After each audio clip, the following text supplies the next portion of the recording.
Está no ar mais uma edição do Latinos na Veia, o podcast mais caliente aqui do Futebol na Veia. Aqui você vai ficar sabendo de tudo o que está acontecendo com a Argentina, Bolívia, Chile, Colômbia, Venezuela, Equador, Paraguai, Uruguai e muito mais. Então fica ligadinho aqui com a gente que hoje você vai ser atualizado de tudo que está acontecendo na última semana com os países sul-americanos. Eu sou Lauren Berger e junto com a minha equipe de reportagem vou te contar tudo sobre retorno de treinamentos, mercadão da bola. Olha, tem muita coisa acontecendo, viu?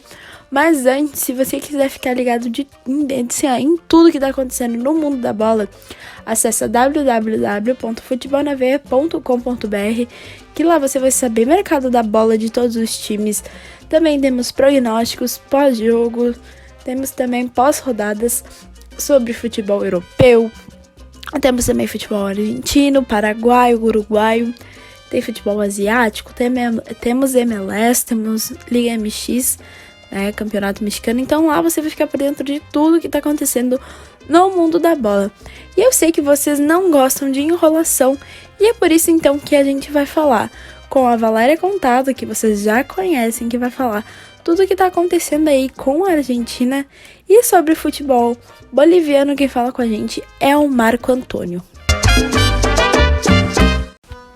E o mercado da bola está deixando a imprensa irmã eufórica. Os jornais argentinos destacaram 2 clubes brasileiros em suas manchetes nesse fim de semana. O primeiro deles foi o Corinthians. Segundo o jornalista Luiz Fregossi, o clube paulista estaria de olho no lateral Júlio Buffarini, que hoje atua vestindo a camisa do Boca Juniors, mas que é um velho conhecido dos brasileiros, já que já defendeu o São Paulo em 2016 e 2017. Luiz, que é setorista do Boca, afirmou em seu Twitter que o agente do jogador recebeu um contato vindo do clube. Outro brasileiro que está na mira dos jornalistas hermanos é o Atlético Mineiro. Segundo a imprensa local, o diretor de futebol do Galo, Alexandre Matos, entrou em contato com os dirigentes do Boca Juniors à procura do atacante Ramon Ábila. A rádio local Rivadavia afirma ainda que o Galo possa estar preparando uma proposta final. Neste momento, nos resta aguardar as cenas dos próximos capítulos dessas negociações. Mas antes de encerrar o boletim, eu queria compartilhar com vocês uma notícia que eu encontrei enquanto eu apurava os dados das negociações. Essa notícia ela foi dada pelo portal O Tempo e ela fala que o estádio do Boca Juniors, a Bombonera, comemorou recentemente 80 anos e para não passar em branco essa ocasião, eles acenderam as luzes do estádio e alegraram um pouco o bairro, que estava bem silencioso e entristecido sem as partidas de futebol. O portal conta como os moradores reagiram a esse evento e como que foi para eles presenciar novamente o estádio aceso, como se fosse um dia de jogo. É uma notícia que ajuda a aquecer nosso coração um pouquinho e ter esperança de que em breve tudo isso vai passar e a gente vai poder contar com o futebol nas telinhas de novo. É importante lembrar também que a gente precisa se cuidar e se manter são e salvo, usando a máscara, passando álcool gel e sempre lavando a mão. Eu trarei mais notícias da Argentina na semana que vem. Eu sou Valéria Contado para mais um boletim do Latinos na Veia, o podcast do Futebol na Veia. Até a próxima. Sejam bem-vindas e vindos ouvintes de podcast. Sintam-se em casa e bora falar do futebol boliviano. No Conselho Superior do Futebol Boliviano, clubes solicitaram a declaração de um concurso para a venda de direitos televisivos. As equipes da divisão profissional devem enviar o mais rápido possível uma carta para ratificar essa posição. Por unanimidade, depois de ouvir a proposta sobre direitos televisivos apresentada por Marcelo Claure, os 14 clubes profissionais, em uma reunião virtual do Conselho realizada nesta manhã, pediram à Federação Boliviana de Futebol que declarasse nulo o processo de licitação para a venda dos direitos televisivos da divisão profissional. E acreditem se quiser, turma, nessa reunião o presidente do Bolívia divulgou uma proposta de $100 milhões pelos direitos televisivos de futebol nacional nos próximos 10 anos. Esse processo de licitação deveria ter sido realizado em 23 de março, com a abertura do envelopes. No entanto, esse ato foi suspenso pela quarentena total estabelecida pelo governo central devido à pandemia do novo coronavírus. Após um longo debate, o presidente da FBF solicitou uma votação pelos participantes da reunião, onde os 14 representantes dos clubes aprovaram por unanimidade que o processo de licitação fosse declarado nulo. Para esse fim, Salinas enfatizou que, abre aspas, a solicitação dos clubes deve ser formalizada por escrito e, da mesma forma, a oferta dos 100 milhões de dólares também. Fecha aspas. Como vocês podem ver, ele deu uma espetada aí no Bolívar, né? E prosseguindo, uma vez recebida a documentação, será enviada ao corpo de advogados à frente do clube. O Dr. Gustavo Camacho, pela interpretação jurídica e posterior análise e aprovação do comitê executivo. O vice-presidente Marco Rodrigues, com o mesmo objetivo, convocará uma reunião da divisão de amadoras, com o objetivo de expor a situação e também de ter uma posição nela. Outros pontos discutidos no Conselho foram a apresentação do plano de trabalho de César Farias para a equipe nacional, a apresentação do protocolo retorno à atividade esportiva, Covid-19, do Dr. James Espinosa e proposta do diretor de competições, Adrian Monge, nas datas provisórias de possível reinício do torneio de abertura. Pode ver que as coisas vão se ligando com as notícias das semanas anteriores que eu dei aqui sobre a criação de um protocolo. Bem, eu sou Marco Antônio sou Marco Antônio mesmo, e essa foi a notícia da semana do futebol boliviano pro podcast Latinos na Veia. Muito obrigada, pessoal. E aí, o mercado da bola tem agitado a Argentina e aí temos o Corinthians e o Atlético Mineiro negociando então com o Boca Juniors, assim como a Val Contado falou.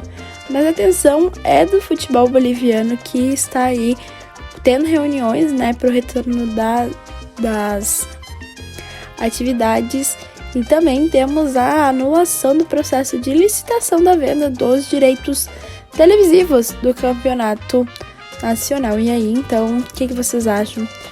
É um assunto um pouquinho polêmico, né? Eles gostam de uma polêmicazinha, mas a gente também gosta, né, pessoal? E aí, então, né, ainda não se tem nada de informação sobre realmente quando, né, uma data fixa de quando volta as atividades.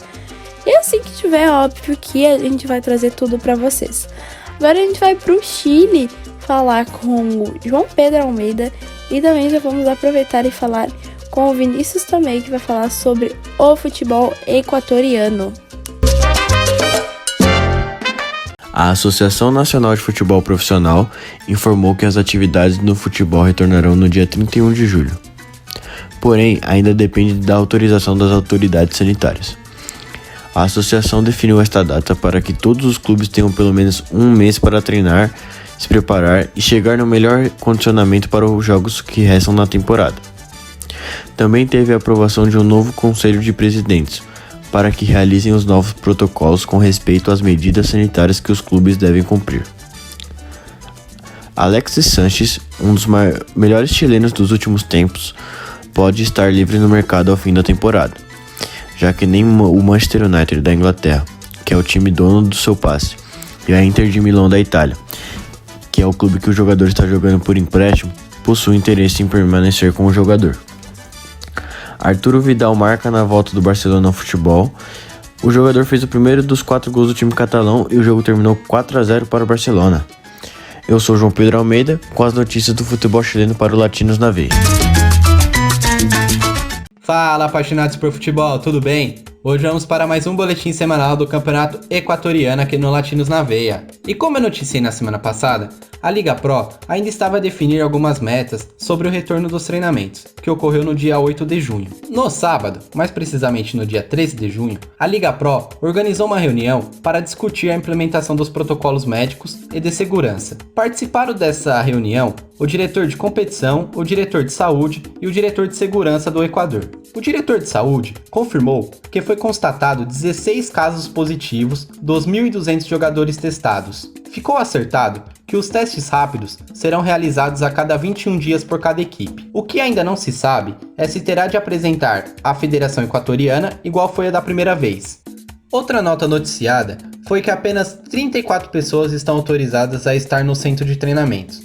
Os jogadores estão tendo que ir aos treinos com seus próprios carros e não poderão trocar de veículo até o final da pandemia. Há uma possibilidade de se flexibilizar e os jogadores poderão dar carona a seus companheiros, porém, o passageiro deverá ir no banco de trás. No dia 22 de junho, terá outra reunião, para ser definido a data e o formato em que o campeonato deverá retornar. O diretor da competição confirmou que já há uma data para o término do campeonato, que será em meados de dezembro, utilizando toda a quarta-feira para os jogos adicionais. Eu sou Vinícius Tomei, com as principais notícias do campeonato equatoriano. O Equador aí, então, traçando algumas metas, né, para já pensar aí sobre os protocolos médicos e medidas de segurança. Porém, a situação não é boa, porque 16 casos positivos dos 1.200 testes realizados não são números positivos, né? E aí, assim como o Vinícius falou, a cada 21 dias, realização de testes em seus jogadores. E 34 pessoas autorizadas a estar no CT. A medida ela parece até ver algumas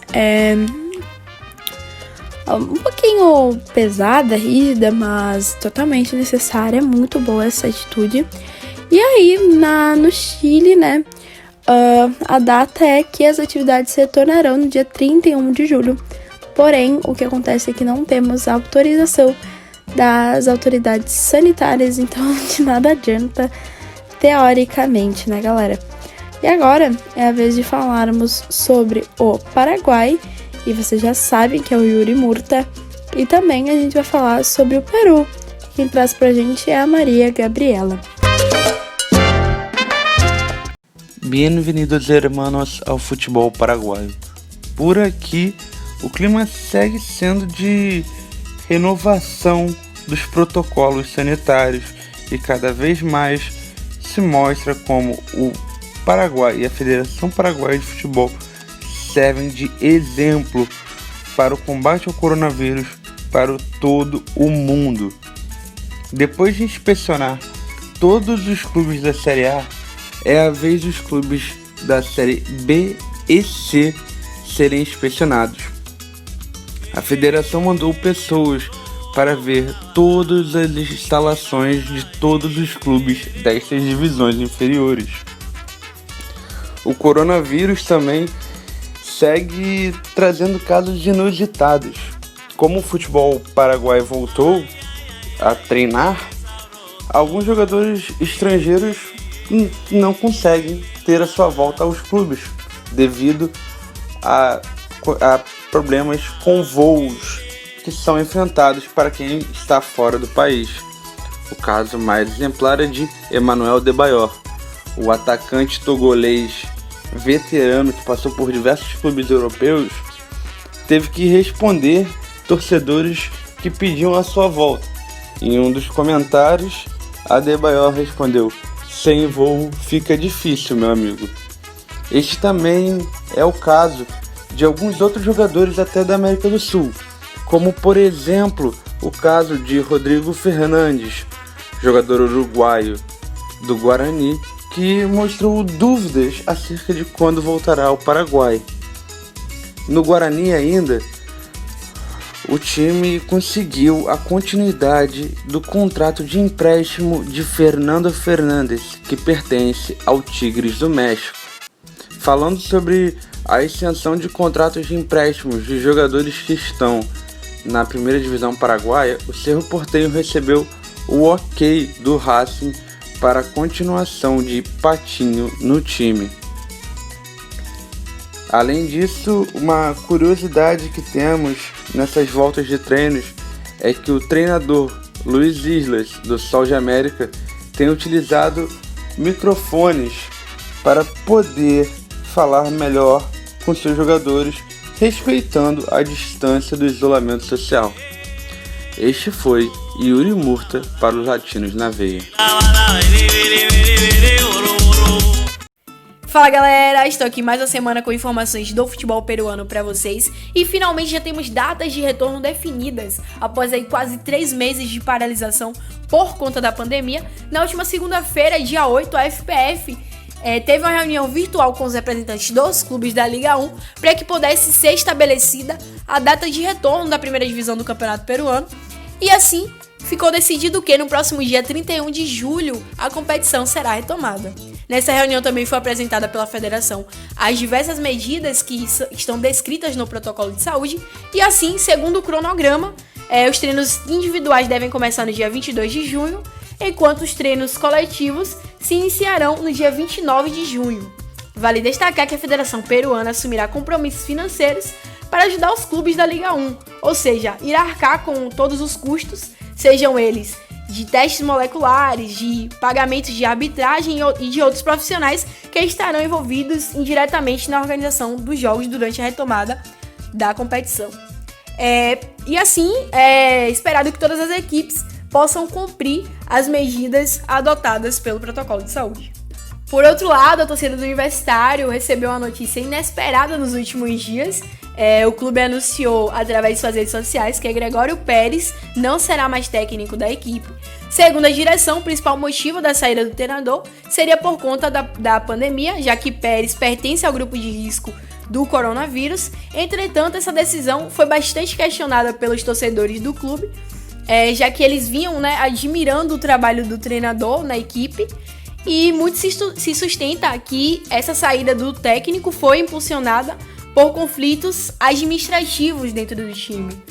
Assim, Juan Parruelo assume o comando da equipe nos próximos dias de forma provisória, mas se não houver uma nova negociação contra o técnico, ele deve permanecer no cargo até dezembro. Juan, que já trabalha no clube há um bom tempo e tem a confiança da diretoria. E essas foram as principais informações do futebol peruano. Aguardo vocês no nosso próximo boletim. Eu sou Maria Gabriela, para o Latinos na Veia. E aí, o futebol paraguaio voltando, à sua normalidade. Porém, a dificuldade, assim como a gente pôde ouvir no boletim do Yuri, é essa dificuldade de retornar, Um jogador não conseguiu retornar ao país e logo não consegue voltar aos treinos, E aí, vale lembrar que outras verificações estão sendo feitas aí, então, nas outras divisões de futebol do país. E aí, então, o que movimentou, então, foi o mercado da bola. Mas o destaque eu queria dar para o Peru, porque já temos datas para o retorno das atividades. Então, aí, como a Maria falou. E vale lembrar que, então, que a Federação Peruana de Futebol já apresentou uma série de medidas de segurança e todas as equipes devem seguir esses protocolos, E aí temos a despedida, então, de Gregório Pérez do Universitário. E aí queremos ver, quem que vai assumir os comandos técnicos do Universitário. Tem algum palpite? Já deixa aqui, comenta com a gente quem que você acha que vai assumir os comandos técnicos. E por fim, mas não menos importante, é óbvio, vamos falar sobre o futebol venezuelano, E quem traz pra gente todas as informações, é óbvio que é ele, Gabriel Carvalho. Em dezembro de 2019, a Federação Venezuelana de Futebol começou a fase final da reforma de seu estatuto, para se adequar às recomendações da FIFA. As alterações pedidas pela FIFA vêm sofrendo mudanças desde junho de 2019, por isso, a federação ainda não se adequou completamente.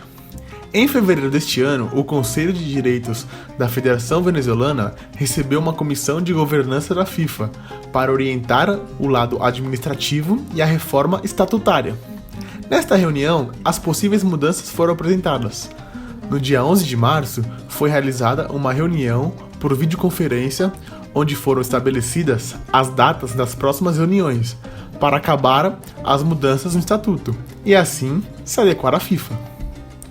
Com o Covid-19, a Federação Venezuelana de Futebol vem ajudando os clubes financeiramente. 15 clubes entre a primeira e a segunda divisão já foram ajudados. Foram 13 clubes da primeira divisão e 2 da segunda divisão, que receberam dinheiro entre 11 de maio a 10 de junho. Os recursos vêm da Conmebol e é repassado pela federação através do seu programa Evolution. Agora, a federação só aguarda que as outras equipes providenciem os documentos necessários para que elas possam repassar o valor financeiro. Essas foram as informações do futebol venezuelano. Eu sou o Gabriel de Carvalho, para os Latinos na Veia. E aí, então, né, encerrando aí os nossos boletins, lembrando que, não menos importante, é óbvio, a Federação Venezuelana de Futebol vem mudando aí o seu estatuto, né, e tudo isso ocorre, então, em conjunto com a FIFA, né, e aí, uma ação que é importante, né, importantíssima de ser ressaltada é a federação ajudando os clubes da primeira e da segunda divisão. Como a gente tem falado nas últimas edições, a crise a pandemia do coronavírus tá aí dificultando, né, os cofres dos times. Grandes clubes do mundo todo estão sofrendo com uma crise financeira imensurável, e aí então é de confortar e de deixar o coração quentinho ver que estão sendo ajudados pela federação. Como o Gabriel falou, 15 clubes até agora já foram ajudados. E a gente está encerrando aqui mais uma edição.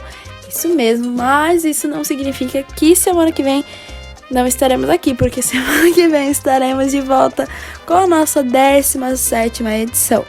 Lembrando que vá lá no nosso site em www.futebolnaveia.com.br.